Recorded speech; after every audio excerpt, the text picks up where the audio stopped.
জীবন। পাপ কোনোদিন বাপকেও ছাড়ে না। যদি পাপ কাউকে ছেড়ে দিত তাহলে ভগবান শ্রীকৃষ্ণকে ব্যাধের হাতে তীর খেয়ে মরতে হতো। ছাড়বে না, পাপ কাউকে ছাড়বে না। এটা দিয়ে ভগবান প্রমাণ করে দিলেন তোমরা সচেতন হও, পাপ কাজ আর করো না। কলি যুগ প্রতি পদে পদে পাপ। তবে একটাই দুঃখ কি জানেন, কলিযুগে ঘর ঘর রাবণ তৈরি হচ্ছে, রাম জন্মাচ্ছেন। প্রেম সে বলো চৈতন্য মহাপ্রভু কি। ভক্তমন্ডলী, ভক্তিমতী মায়েরা, এইবার গিয়ে দেখলেন অহল্যা বেরিয়ে যাচ্ছে। সুস্থিরা বাবা, অহল্যা কোথায় যাবে তুমি? আমি দ্বিচারিণী, আমি অসতী, আমি কুলোটা, আমি অপবিত্র, আমায় ছুঁয়ো না। কোথায় যাবে তুমি? আমি আত্মহত্যা করে মরবো। এখন আমি যোগী মানুষ, আমার স্ত্রী যদি আত্মহত্যা করে লোকে কি বলবে? আমি শেষবারের মতো বলছি, অহল্যা সুস্থিরা ভাবো, তুমি ওইখানেই দাঁড়াও। বললাম তো দাঁড়াবো না, বেশ তাহলে তুমি ওইখানেই পাষাণ হয়ে যাও। অহল্যা পাষাণ হয়ে গেল। ওমা, বাড়িতে যদি 10-20টাও লোক থাকে না, ছোট ছেলে কিংবা মেয়ে ঘুম ভাঙলেই আগে কাকে খোঁজে? ও বাবা, বাবা বলো না, মা কোথায়? ও বাবা, বাবাকে দেখতে পেয়েছে। ও বাবা, মা কোথায়? মা কোথায়? এখন মুনি তো মিথ্যে বলতে পারবে না। যোগী যদি মিথ্যে কথা বলে যোগভ্রষ্ট হবে, সাধু যদি মিথ্যে কথা বলে তার সাধুত্ব নষ্ট হবে, মুনি যদি মিথ্যে কথা বলে তার মনন টলে যাবে, ভক্ত যদি মিথ্যে বলে তার ভক্তি নষ্ট হবে। পরেরটা আর বলবো নি, কারণ আমাকে বাড়ি যেতে হবে।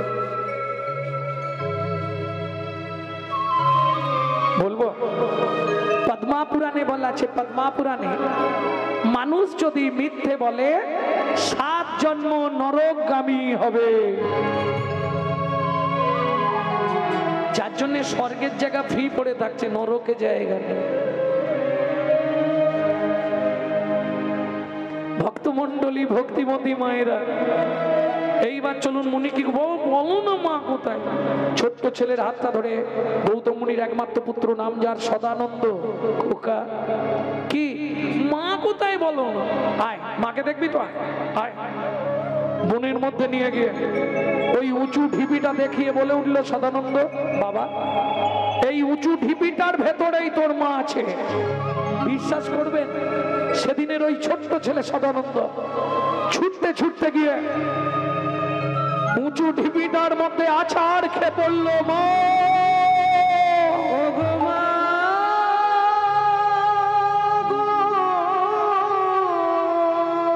তুমি একবার আমার সঙ্গে কথা বলো। জানি না কি এমন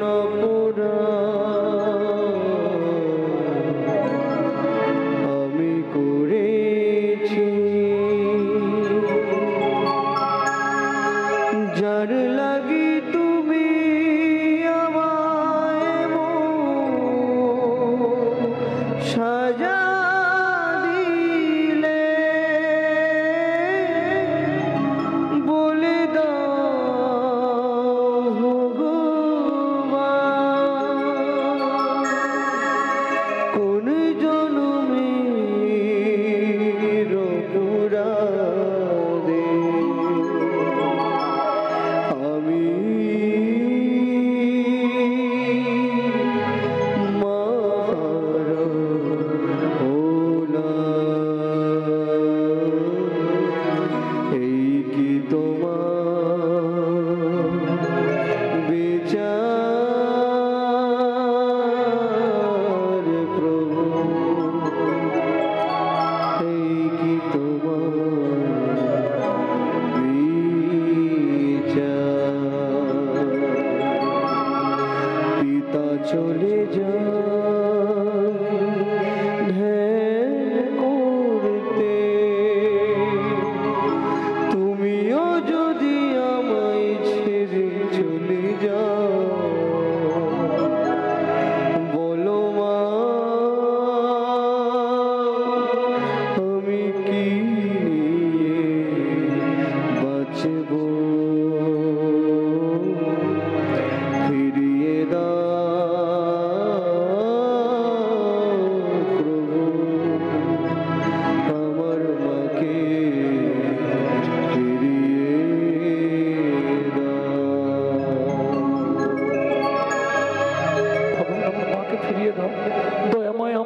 ফিরিয়ে দাও ভগবান, আমার মাকে ফিরিয়ে দাও দয়াময়।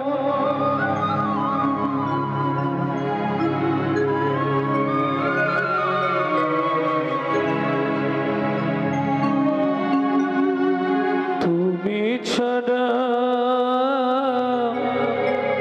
আমার মায়ের কে আর আজকে বলো, ও গো ঠাকুর আমার মাকে মানবী করো,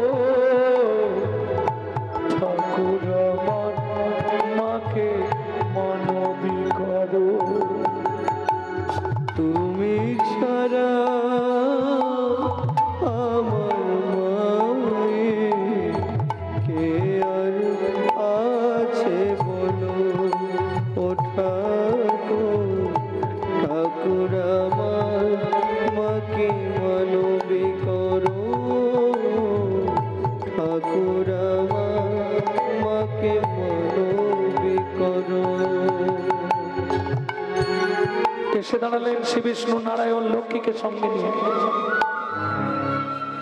ফিরে যা সদানন্দ, ফিরে যা না, শোন এটা সত্য যুগ, এরপর আসবে দাপর, তারপর আসবে তেতা, আমি রামরূপে অবতার হব, সেদিন তুই তোর মাকে ফিরে পাবি, এখন ফিরে যা। বললাম তো ফিরে যাব না। তুমি কেমন ঠাকুর, যে ঠাকুর আমার মতো ছোট ছেলেকে তার মাকে ফিরিয়ে দিতে পারো না, তুমি কেমন ঠাকুর বলো তো। ছুটতে ছুটতে গিয়ে ছোট্ট ছেলে সদানন্দ মা লক্ষ্মীর কোলে ঝাঁপ দিয়ে উঠে গলাটা জড়িয়ে ধরেছে। তুমি তো মা, আমার মুখের দিকে তাকিয়ে বলো, আমার মতো একটা ছেলে মা ছাড়া থাকতে পারে? বলো না তোমার প্রভুকে, বলো না আমার মাটাকে ফিরিয়ে দিতে। শোনো, তোমার প্রভু যতদিন আমার মাকে না ফিরিয়ে দেবে ততদিন আমি তোমার কোল থেকে নামবো না, নামবো না, নামবো। কি করবে মা লক্ষ্মী? কোনো মা পারবে জোর করে নামিয়ে দিতে? সদানন্দ তুই কাঁদিস না, তুমি তোমার প্রভুকে একবার বলো না। তোমার শোনো, আমার বাবা বলেছে তোমার প্রভু একবার পা ঠেকালেই আমার মা বেরিয়ে আসবে। দাও না, আমার মাটাকে ফিরিয়ে দাও না গো, আমি কিচ্ছু চাইবো না, কোনো দিন চাইবো না। মা লক্ষ্মী স্থির থাকতে পারলেন না, শাড়ির আঁচল দিয়ে সদানন্দের চোখের জলটা মুছিয়ে দিয়ে বললে, সদানন্দ বাবা কাঁদিস না, তুই তো আমার কোলে আছিস, আমি তোকে ছুঁয়ে কথা দিচ্ছি, এই সত্যের পরে এই তেতা আসবে। অসম্ভব লক্ষ্মী, যুগের সংবিধান লঙ্ঘন করা যাবে না। তাহলে তুমিও শুনে রাখো শ্রী বিষ্ণু নারায়ণ, সত্যের পর যদি তেতা না আসে, তুমি যদি রামরূপে অবতার না হও, তোমার চরণ স্পর্শে যদি পাশা নহল্লে উদ্ধার না হয়, ছোট্ট ছেলে সদানন্দ যদি ওর মাকে ফিরে না পায়, এই অশোক কাননে দাঁড়িয়ে বলছে, আজ থেকে আমি তোমাকে পরিত্যাগ করব। বেঁধে গেল লক্ষ্মী নারায়ণের ঝগড়া। আর যারা লক্ষ্মী চরিত কথা পড়েছেন নিশ্চয়ই জানবেন, দুজনে ঝগড়া করে এক সময় নারায়ণকে ভিক্ষা করে খেতে হয়েছিল। কি তাহলে আজকে আর ঝগড়া বাড়াচ্ছি নাকি? সত্যের পথে তা এলো, প্রভু রামরূপে অবতার হলো, চরণ স্পর্শে পাশা নহল্লা উদ্ধার হলো, ছোট্ট ছেলে সদানন্দ তার মাকে ফিরে পেল। এত কিছু ঘটনা ঘটে গেল কিসের জন্যে? একটা বানের জন্য। কটা বান মারা হলো? 3টে।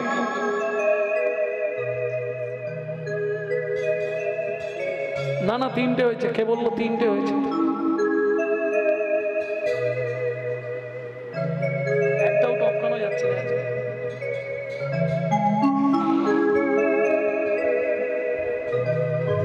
এতক্ষণে 2টো হলো, ঠিকঠাক বলছো তো? চলুন 3 নম্বর বানটা কাকে মারলো? আমাদের মামাকে। মামাকে চেনেন তো? মামাকে চেনেন না? দক্ষ প্রজাপতির 60 পিস মেয়ে, 60 পিস। হাসছো কেন? আরে এমনি তো তোমার পাড়া গ্রামে আগেকার দিনে 15-20টা করে বাচ্চা হতো। দক্ষ প্রজাপতির 60 পিস মেয়ে ছিল, 60টাই মেয়ে। হ্যাঁ, আর একটা ছেলে। ভক্তমণ্ডলী ভক্তিমতী মায়েরা বিয়ে দিয়ে 28টা মেয়ের আর বিয়ে হচ্ছে। তখন যেটা দেখতে সুন্দরী সেটাকে নিয়ে গেল এই শ্মশানে ঠাকুরটা, চেনেন তো? হ্যাঁ, শিববাবু নিয়ে গেলেন দুর্গাকে, বাকি রইল 27টা। এখন চাঁদ মামা বলছে, দক্ষ প্রজাপতি, তোমার যে মেয়ের আমাকে পছন্দ হবে আমি তাকেই বিয়ে করবো, আমার কোনো দাবি দাবা নেই। এইবার চাঁদকে তো দেখতে খুব সুন্দর, জানেন তো? চাঁদ সেজে গুজে এসে দাঁড়িয়েছে, আর যা দাঁড়িয়েছে 27 জন এবার মারামারি শুরু হয়ে গেছে।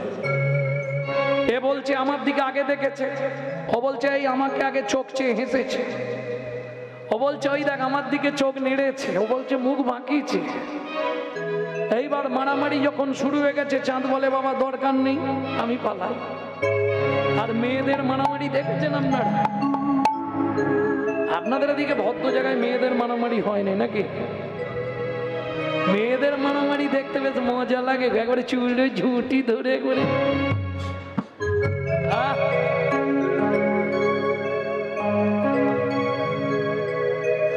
মেয়েদের মারামারি বানলে সে আর এক দৃশ্য। কি ভক্তমণ্ডলী ভক্তি, কি হলো হাসছো কেন? ওই কাপড়টা বেঁধে ফেলেছিল না ভক্তমণ্ডলী? আরে কোমরে কাপড় না বাঁধলে ঝগড়া হবে? এটা মেয়েদের স্বভাব, পুরুষদেরও স্বভাব আছে, এটা জানেন তো? হ্যাঁ, মেয়েদের স্বভাব কি, যখনই ঝগড়া হবে কোমরে কাপড়টা ভালো করে বেড় দিয়ে নেবে। আর পুরুষদের স্বভাব কি বলুন তো? মাল সাট মারবে, তুই আয়, তুই আয়, এটাকে বলে মাল সাট মারা। এটা কে শিখিয়ে দিয়ে গেছে? ভগবান কৃষ্ণ। কবে? যেদিন কালীয় নাগকে দমন করেছিল। কদম গাছে উঠেছে, এইবার কদম গাছের ডালে কাপড় জড়িয়ে গেছে, এবার ঝাঁপ দিলে তো কাপড় রয়ে যাবে গাছে, আর কৃষ্ণ পড়ে যাবে জলে। তখন কি করবে? আমি বলছি নি, পদাবলিতে বলা আছে, দেখি যদু নন্দন দুষ্ট সর্প বিনাশন, উঠিলে কদম্বের ডালে, তাহারও উপরে চড়ি ঘন মাল সাট মারি, ঝাঁপ দিলা কালিন্দির জলে। বোঝা গেল? ঝগড়া করলে তো এগুলো লাগবে, নাহলে তো খুলে খেলে চলে গেলে মুশকিল। প্রেম সে বলো চৈতন্য মহাপ্রভু কি জয়। আবার দিল খালি আলোর গায়ে। ভক্তমণ্ডলী ভক্তিমতী মায়েরা, এইবার চাঁদ এসে দাঁড়িয়েছে, এরা তো মারামারি বেঁধে গেছে। চাঁদ বলে পালিয়ে যাই, কেউ তো যেতে দিচ্ছে না চাঁদকে। তখন চাঁদ বলে আমার একটা কথা শুনবে কি? তোমরা চোখ বন্ধ করে দাঁড়াও, মারামারি দরকার নেই, আমার যাকে পছন্দ হবে আমি তাকে বিয়ে করব। ভালো কথা। এইবার কি করবে? 27 জন সারি দিয়ে দাঁড়িয়ে গেছে, সবাই ভগবানকে ডাকছে, আমাকে চাঁদ বিয়ে করবো, আমাকে চাঁদ বিয়ে করবো, আমাকে চাঁদ বিয়ে করবো, আমাকে চাঁদ বিয়ে করবো। যে যার ভগবানকে জানাচ্ছে ঠাকুর চাঁদ যেন আমাকেই বিয়ে করে, আমাকেই বিয়ে করে। কিন্তু হলে কি হবে? চাঁদের তো আলাদা সিস্টেম। চাঁদ বলে কারো মনে দুঃখ দিয়ে লাভ নেই। একবারে বস্তা ভর্তি সিঁদুর 27টা স্ট্যাম্প মেরে দিল পটপট।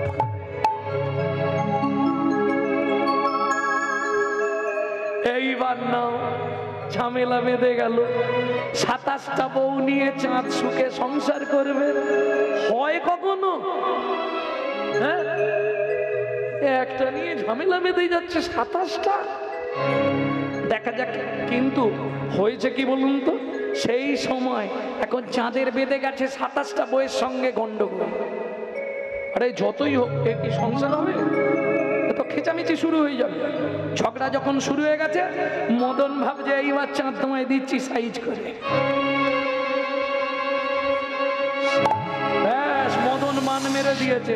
এবার বউয়েদের সঙ্গে ঝগড়া। চাঁদ যাচ্ছিল পথ দিয়ে, নিজ গুরু পত্নী তারা দেবীকে লক্ষ্য করলেন, বৃহস্পতির স্ত্রী। যেখানেই বাঘের ভয় সেখানেই সন্দেহ। পিছন দিক দিয়ে এসে বৃহস্পতি ধরেছে চাঁদ।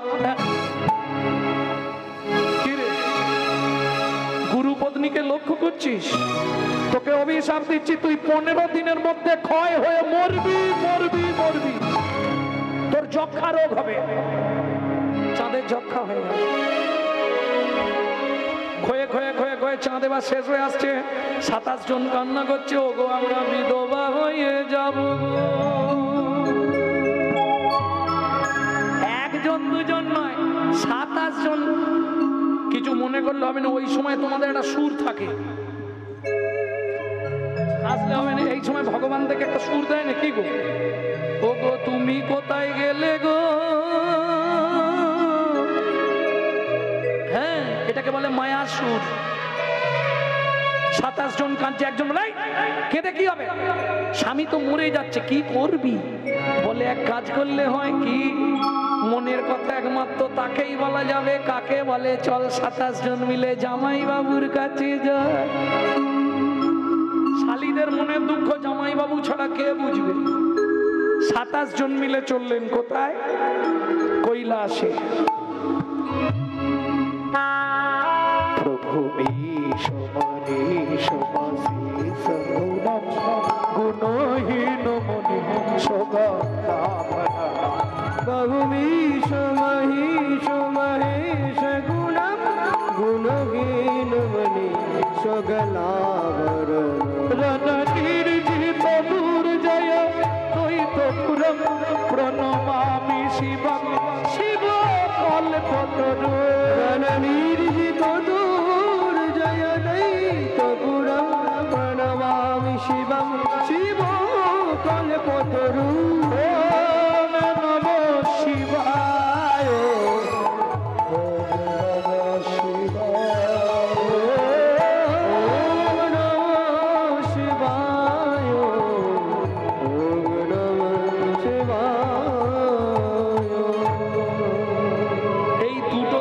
শান্তিতে থাকতে দেবে না, এক ফোঁটা শান্তি দেয় না। নন্দী কে ডাকছে? হ্যাঁ, মাসিরা ডেকে এসো এসো এসো এসো। কি মনে করে ও জামাইবাবু সর্বনাশ হয়ে গেছে? কি হয়েছে? বৃহস্পতির অভিশাপে আমাদের স্বামী মরে যাচ্ছে। বলে যাক আমি তো আছি। কি যে বলো জামাইবাবু, এ কি করবো বলে না। শোন, গুরু রুষ্ট হলে কৃষ্ণ রাখিবারে পারে, পারবে?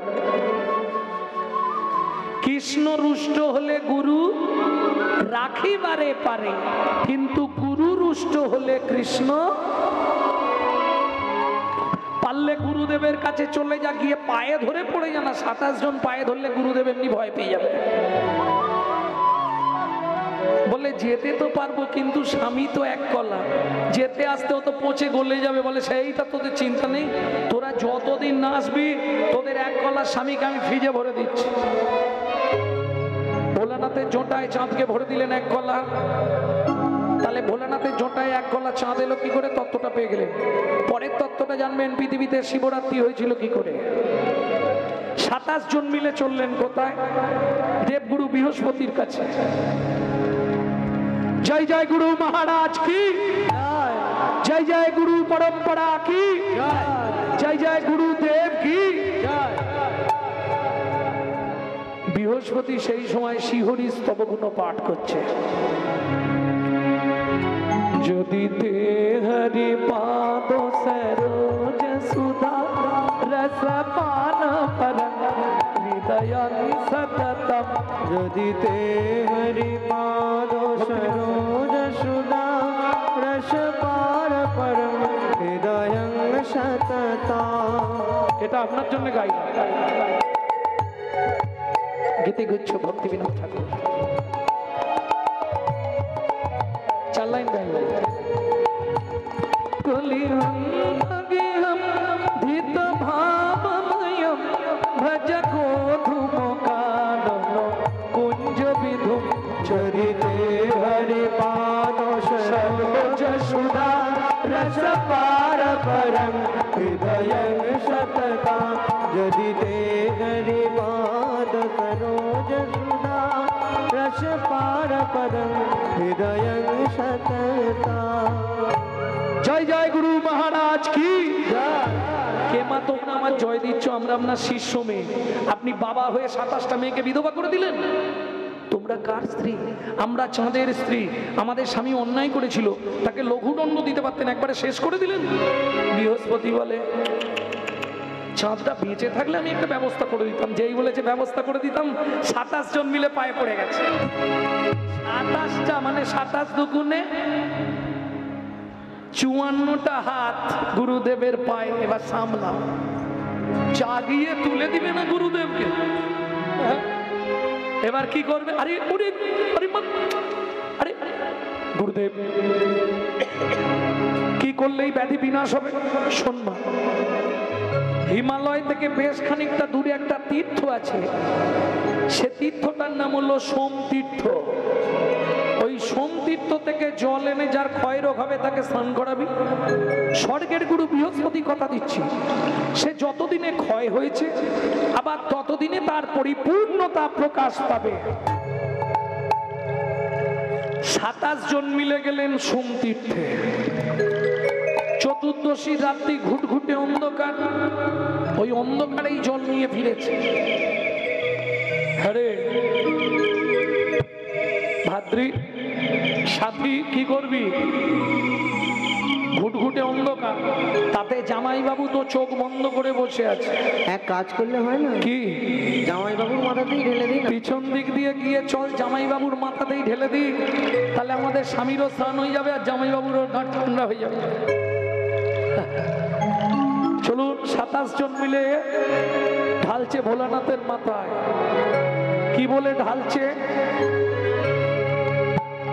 ওম নমঃ শিবায়, ওম নমঃ শিবায়, হর হর বলে নমঃ শিবায়। ওম নমঃ শিবায়, ওম নমঃ শিবায়, হর হর বলে নমঃ শিবায়। ওম নাগেশ্বরায় শিব নাগেশ্বরায়, হর হর বলে নাগেশ্বরায়।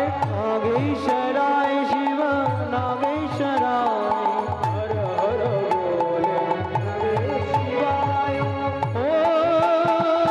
ওম স্তম্ভকং যজামহে সুগন্ধি পুষ্টিবর্ধনম উর্বারুকমিব বন্ধনাৎ মৃত্যুর্ম্যক্ষ অমামৃতা। গঙ্গাধরায় শিব গঙ্গাধরায়, হর হর বলে নমঃ শিবায়। ওম নমঃ শিবায়, নমঃ শিবায়, হর হর বলে নমঃ শিবায়।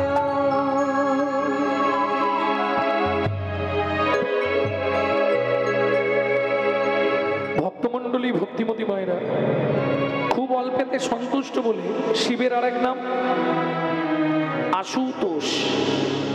সোমতীর্থের জলে শালীরা স্নান করালো বলে সেদিন থেকে শিবের নাম হলো সোমনাথ। বোঝা গেল? এক কলা করে চাঁদ বাড়তে শুরু হলো, 15 কলায় পরিপূর্ণ হয়ে গগনে চলে গেল 15 কলা। এক কলা প্রমাণ স্বরূপ আজও রয়ে গেল ভোলানাথের জটায়। প্রেম সে বলো চৈতন্য মহাপ্রভু কি। তাহলে কটা মারা হলো? 3টে। 4 নম্বর বানটা কাকে মারলো? মদন যাচ্ছে মারবে বলে শিবকেই। শিবের মতো ত্যাগী দেবতা তো পৃথিবীতে পাবেন না। যত দেবতা আছে, যত দেবী আছে, সবাই ভোগী। কি? যেমন দেখবেন কালী ঠাকুর, তাকে আপনি পদ্ম দিন, গোলাপ দিন, জুঁই, মালতী, বেল যা দিন, তার ফেভার ফুল তাকে দিতে হবে। কি? জবা। কালীর প্রিয় ফল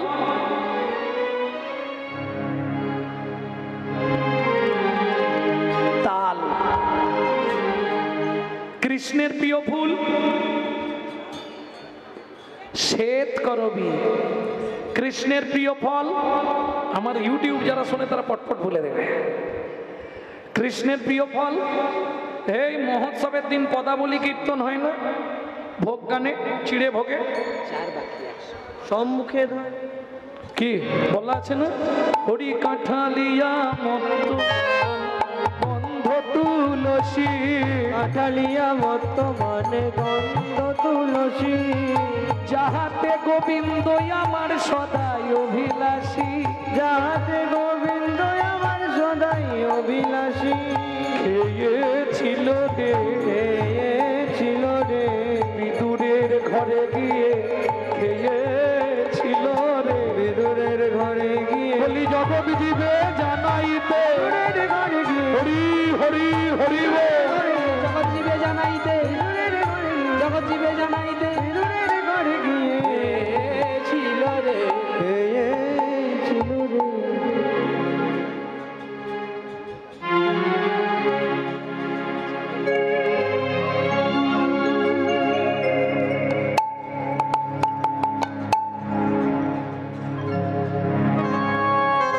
ভক্তমণ্ডলী ভক্তিমতী মায়েরা, তাহলে প্রত্যেকটা দেবদেবীদের ফেভার ফুল ফেভার ফল আছে। যেমন দুর্গা, দুর্গার প্রিয় ফুল এই মন্ত্রে বলা আছে আশ্বিনে না ভেষজে না শিউলি। ভক্তমণ্ডলী ভক্তিমতী মায়েরা, দুর্গার প্রিয় ফুল শিউলি। ফুলের রস দেওয়া হয় না মাকে নবপত্রিকার স্থানে, অন্য ফুলের রস দেওয়া যাবে না, শিউলি ফুলই চাই। মন্ত্রে বলা আছে যে, আরে দেখে বুঝতে পারছো নি, ওইতে আছে না, মন্ত্রে বলা আছে আশ্বিনে না ভেষজে না দশম বাহু সমন্বিতে দেবী প্রসিদ্ধো প্রসিদ্ধো পরমেশ্বরী। মা দুর্গা শিউলি ফুলের রস খুব পছন্দ করে। ভক্তমণ্ডলী ভক্তিমতী মায়েরা, তাহলে প্রত্যেক দেব ভোলানাথ বলে তোরা ভালোগুলো নিয়ে নে, যে ফুলটায় ভ্রমর ভ্রমরই যাবে না, মৌমাছিকে নিমন্ত্রণ করলে আসবে না, মাইকের চোঙের মতো, ওইটা আমাকে দে। কত বড় ত্যাগী দেখুন, যে ফলটা কেউ নেবে না, একটা আঠা আর একটা কাঁটা, ওই দুটোই আমাকে দিয়ে দে যায়। প্রেম সে বলো চৈতন্য মহাপ্রভু কি। ভক্তমণ্ডলী ভক্তিমতী মায়েরা, চলুন মদন যাচ্ছে, মা যোগী তো শিব, মদন মান মারতে যাচ্ছে কৈলাসে, খালি পাটা রেখেছে। শিব একাদশ রুদ্র থেকে অগ্নি সৃষ্টি করে মদনের অঙ্গে আগুন লাগিয়ে দিয়েছে। বাঁচাও বাঁচাও বাঁচাও। মদনের স্ত্রীর নাম হচ্ছে রতি। রতি ছুটে গিয়ে পড়েছে, প্রভু কি হয়েছে, আমার স্বামী মরে যাচ্ছে, কাল থেকে আমার দায়িত্ব তোমাকে নিতে হবে। ভোলানাথ বলে একটা নিয়ে পারিনি, দিনরাত শ্মশানে আমি ওর দায়িত্ব নেব। মদন বাবা তুই বেঁচে থাক বাবা। তখন মদন এই পর্যন্ত পুড়ে গেছে। মদন বলে, প্রভু কি এইটুকু আর থেকে কি হবে, তুমি আমাকে অনঙ্গ করে দাও, আমার শক্তি থাকবে কিন্তু অঙ্গ থাকবে না। ভোলানাথের তো কাঁচা খোলা বল, সঙ্গে সঙ্গে বলে দিয়েছে তথাস্তু।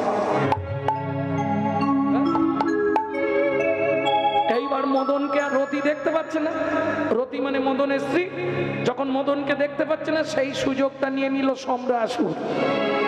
সম্রাসুর রতিকে তুলে নিয়ে চলে গেল। এইবার মদন মনে মনে ভাবছে দেহ নেই, ভোলানাথ তো পুড়িয়ে দিল, শক্তিটা আছে কিনা একটু টেস্ট করেন। ও বেটা করলো কি, ভোলানাথকে এই বানটা মেরে দিল। এইবার যেই বান মেরেছে, শিবের তো কামনা বাসনা জেগেছে। ভক্তমণ্ডলী ভক্তিমতী মায়েরা, এইবার কি করবে, শিব যদি খারাপ কিছু করে ফেলে তাহলে বৈষ্ণব সমাজে কলঙ্ক হয়ে যাবে। যেমন দেখবেন বৈষ্ণব সমাজ কলঙ্কিত কাদের জন্য, গলায় তুলসীর মালা পরবে, কপালে তিলক করবে, আবার রাস্তা দিয়ে বিড়ি ফুঁকতে ফুঁকতে যাবে। হ্যাঁ, আমি চোখে দেখেছি।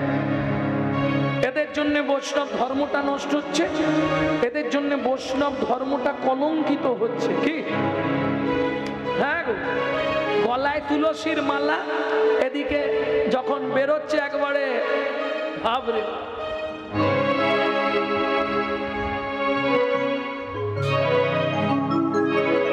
মাঝে মাঝে মনে হয় গাড়ি থেকে নেমে গিয়ে পটাশ করে একটা চড়, কিন্তু প্রতিবাদ তো করা যাবে না, কারণ হয়তো আমাকেই তখন মার খেতে হবে।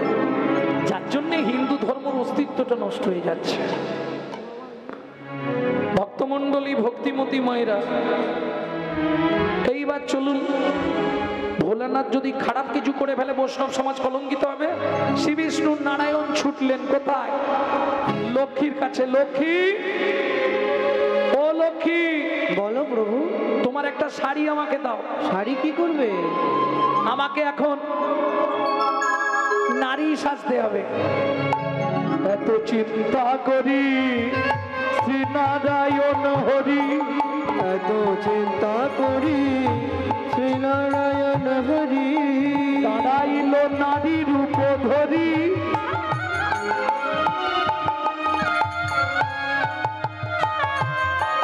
পিছন হতে ভোলা ছুটিয়া আসিয়া তাহারে ধরিল জড়ি। ওগো পিছন হতে ভোলা ছুটিয়া আসিয়া তাহারে ধরিল জড়ি। পিছন হতে ভোলা ছুটিয়া আসিয়া তাহারে ধরিল জড়ি। বলে রূপসী নাকি প্রিয়সী হে, রূপসী নাকি প্রিয়সী যোগে, ফিরে চাহো মোর প্রাণী রূপসী নাকি